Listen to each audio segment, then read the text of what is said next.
Hello friends, I am Kirti and welcome back to my channel. UPSC का notification out हो चुका है। कल 2 फरवरी से इसके फॉर्म भरना स्टार्ट हो गए हैं। सब कुछ डिटेल देख लेते हैं, क्या क्या एलिजिबिलिटी है, क्या चेंज हुआ है, इस बार कुछ चेंज हुआ है तो वो भी देखते हैं, और सेंटर्स कहाँ पे रहेंगे, इंपॉर्टेंट फैक्ट जो भी हैं, फॉर्म किस तरह से भरना है, एलिजिबिलिटी क्या रहेगी, और साथ ही साथ पेपर का पैटर्न, जो लोग नए हैं फर्स्ट टाइम दे रहे हैं तो पेपर का पैटर्न कैसा रहेगा।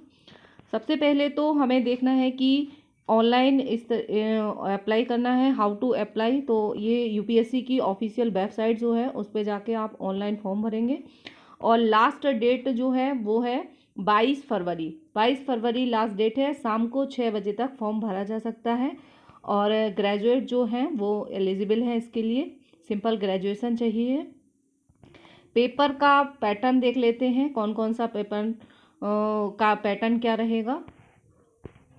और पेपर जो है प्री मेंस 2 होते हैं, और इसी तरह से पहले जो प्रीलिम्स को क्वालिफाई करते हैं वो मेंस में जाते हैं, और मेंस का रिटर्न और इंटरव्यू 2 होता है, 2 पार्ट में होता है मेंस। तो जो फाइनली सिलेक्टेड होते हैं फिर उनको पोस्ट मिलती है और ये सर्विस मिलती है।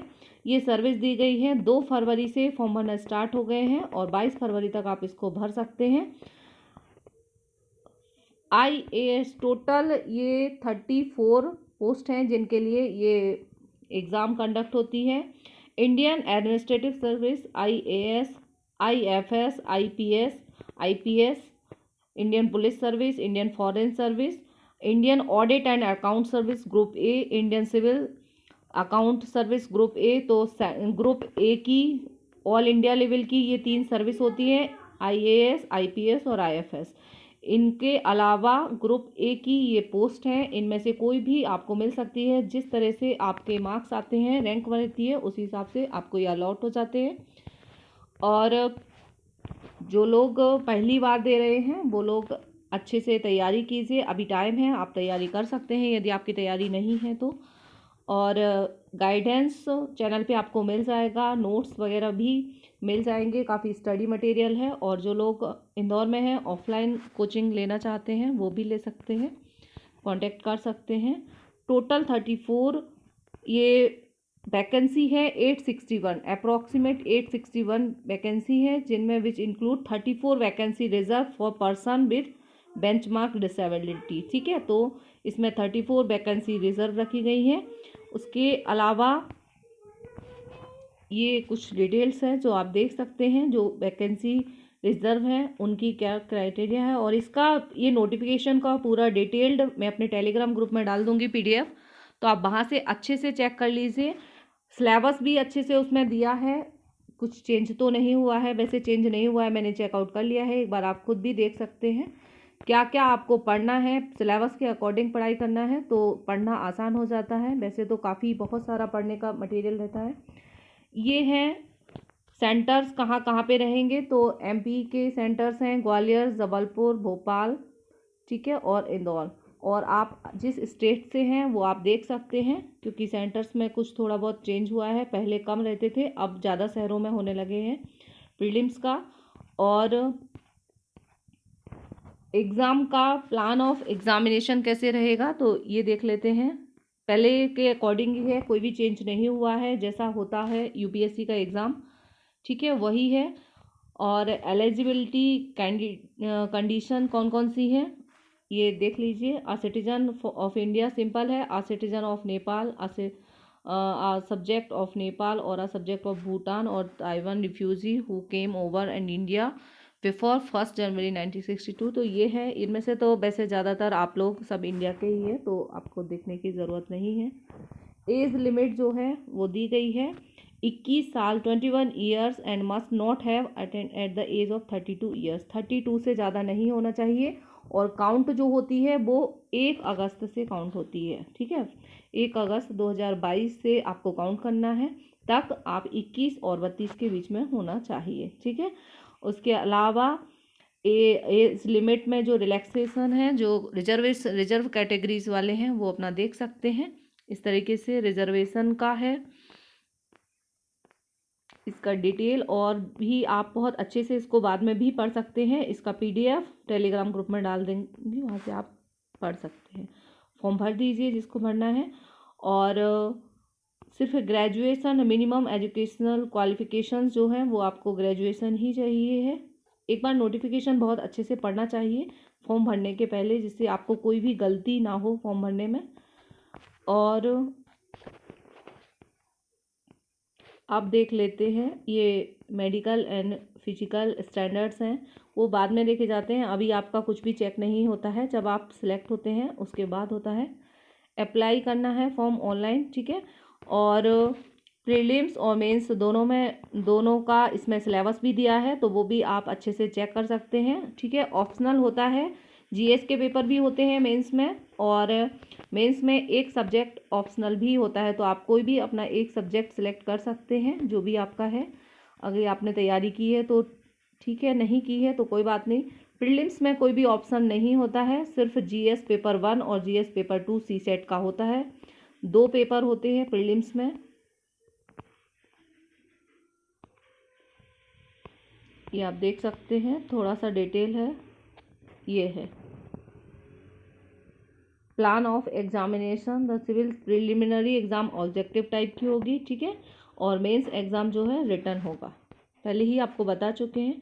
प्रिलिमिनरी एग्जाम जो प्रीलिम्स होता है उसमें 2 कंपलसरी पेपर होते हैं, और दोनों के ही 200 मार्क्स होते हैं।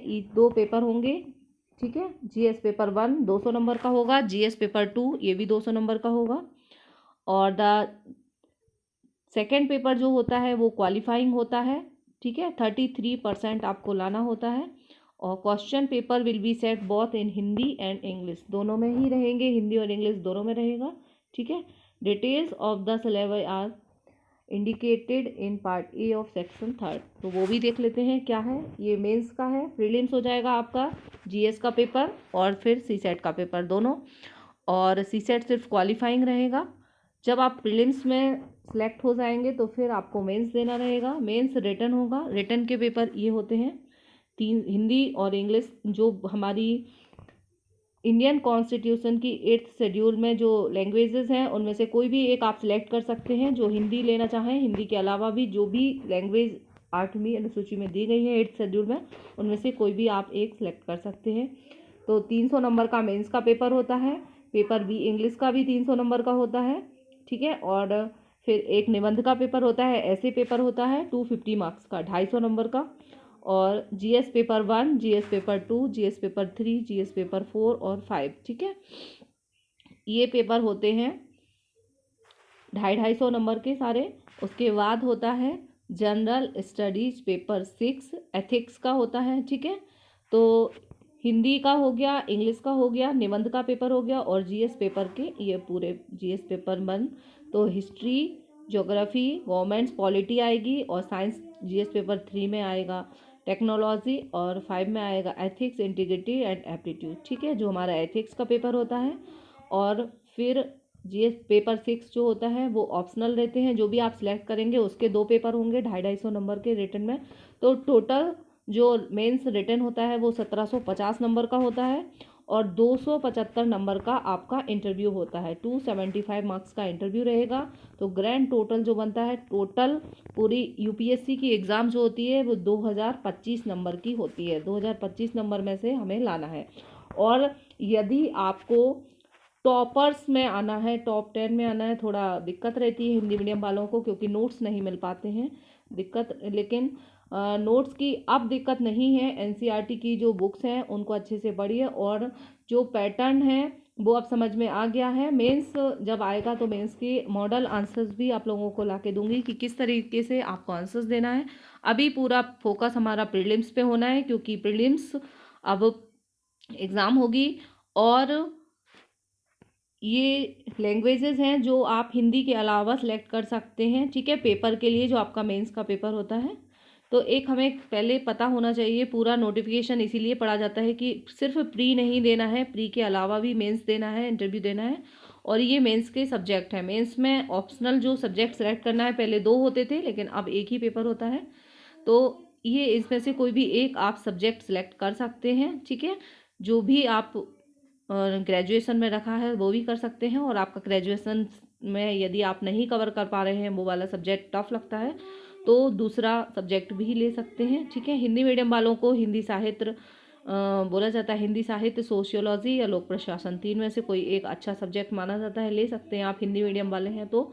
और इंग्लिश मीडियम और इतिहास, हिस्ट्री से भी सिलेक्शन होते हैं। बाकी हिंदी साहित्य लेंगे तो ज़्यादा अच्छा रहेगा। ठीक है, और इंग्लिश मीडियम से हैं तो आप कोई भी जो भी आपका सब्जेक्ट ग्रेजुएशन में या पीजी में रहा है आप वो ले सकते हैं। ठीक है, और कुछ थोड़ा सा और देख लेते हैं इम्पोर्टेंट कोई चीज़। इंटरव्यू शेड्यूल रहेगा, तो इंटरव्यू का प्रीलिम्स मेंस के बाद इंटरव्यू होता है, और इंटरव्यू में एक अलग ही तरीका होता है, डेफ के ऊपर ही पूरा बेस्ड रहता है। जो मेंस फॉर्म आपका भरा रहता है उसी डेफ फॉर्म भरा जाता है इंटरव्यू के लिए, तो उसी पे बेस्ड आपका इंटरव्यू होता है। और ये सिलेबस दिया गया है प्रीलिम्स का। तो 200 नंबर का जो पेपर होगा, पेपर 1 में current events and national and international importance का। ठीक है, तो इसमें करंट अफेयर्स आएंगे नेशनल और इंटरनेशनल के। और सेकंड है history of India and Indian national movement, तो पूरी इंडिया की हिस्ट्री आएगी। ठीक है, और भारतीय राष्ट्रीय आंदोलन, इंडियन नेशनल मूवमेंट जो है मॉडर्न इंडिया, तो मॉडर्न इंडिया से ज़्यादा क्वेश्चंस पूछे जाते हैं। ठीक है, और India and world geography, physical, social, economic, geography of India and world. बस प्रीलिम्स का सिलेबस इसी तरह से दिया है, डिटेल नहीं दिया है। डिटेल हमें ध्यान रखना होता है, लास्ट ईयर के जो पेपर्स रहे हैं लास्ट 10 ईयर्स के, उन पे कि कहाँ से कैसे क्वेश्चंस आते हैं। तो आप लोग पेपर ऑलरेडी डले हुए हैं चैनल पे, और फिर अभी और भी डाल देंगे, और मॉडल पेपर भी, टेस्ट सीरीज भी लाई जाएगी, जो भी आप लोगों को काफ़ी हेल्प रहेगी, मिल सकेगी उससे। नेक्स्ट है इंडियन पॉलिटी एंड गवर्नेंस, तो इसमें संविधान से क्वेश्चन आते हैं, कॉन्स्टिट्यूशन और भारतीय राज व्यवस्था से क्वेश्चन पूछे जाते हैं। पॉलिटिकल सिस्टम, पंचायती राज, पब्लिक पॉलिसी, राइट्स इशू। ठीक है, ये यहाँ से क्वेश्चन आएंगे। सारे ही क्वेश्चन बुक्स नहीं होते हैं, यूपीएससी के क्वेश्चन का लेवल अलग होता है। आप बुक पढ़ लेंगे उसके बाद भी आंसर नहीं दे पाएंगे। यदि आपने पेपर से, करंट अफेयर से या न्यूज़पेपर से उसको कोरिलेट नहीं किया है, तो जो भी टॉपिक आप पढ़ रहे हैं उसको न्यूज़पेपर से, करंट अफेयर से आपको कोरिलेट करना है, क्योंकि एक ही क्वेश्चन का आधा पार्ट जो है वो करंट अफेयर्स बेस्ड रहता है और आधा स्टैटिक रहता है। इकोनॉमिक्स के क्वेश्चन पूरे करंट अफेयर्स बेस्ड रहते हैं। जो अभी बजट आया है, इकोनॉमिक सर्वे आया है, यहाँ से यूपीएससी में क्वेश्चंस देखने को मिलेंगे। इस बार क्रिप्टो करेंसी से एक क्वेश्चन जरूर बनेगा। ठीक है, और जो आरबीआई की क्रिप्टो करेंसी लॉन्च हो रही है, ये बजट से इकोनॉमी में ये सब चीज़ें हमें ध्यान रखना है। और जो भी इम्पॉर्टेंट क्वेश्चंस रहेंगे वो अभी आपको चैनल पे वीडियो के माध्यम से मिल जाएंगे। Journal issue on environmental ecology. ठीक है, तो ये एनवायरमेंट का सेक्शन होता है, इसमें पूरे ही लिखा रहता है जर्नल इशू, और हमें ज़्यादा स्पेशलाइज्ड सब्जेक्ट स्पेशलाइजेशन के रिक्वायरमेंट नहीं है, लिखा है, लेकिन क्वेश्चन का लेवल यदि आप देखेंगे तो थोड़ा सा टफ आते हैं। ठीक है, तो पूरे ही पढ़ना है, जो भी एनवायरमेंट से रिलेटेड एक्ट वगैरह होते हैं और जो भी प्रोटोकॉल्स हैं सब हमें ध्यान रखना है। यहाँ से क्वेश्चंस काफ़ी बनते हैं।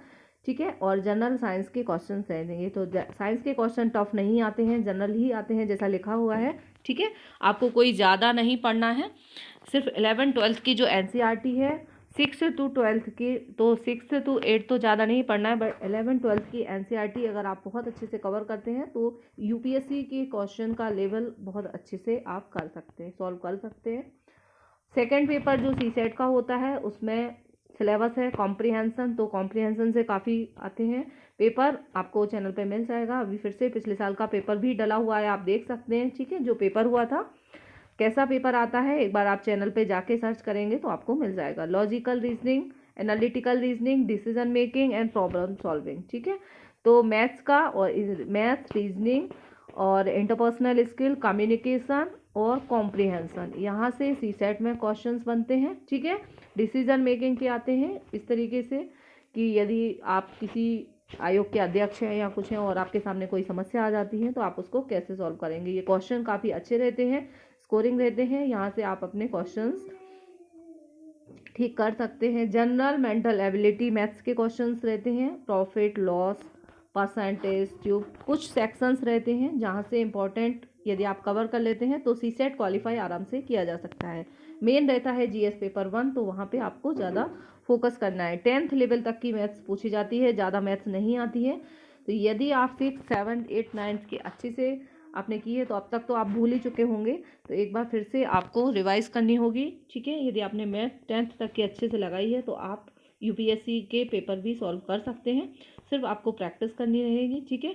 और ये मेंस का एग्ज़ाम होता है कि मेंस किस तरीके से होगा, ठीक है। और qualifying papers of Indian language and it's schedule, तो सिलेबस दिया है आपका कि इंग्लिश में क्या क्या आएगा। इंग्लिश का सिलेबस है, इंग्लिश में comprehension, passive writing, comprehension, uses of vocab and short ऐसे, ठीक है।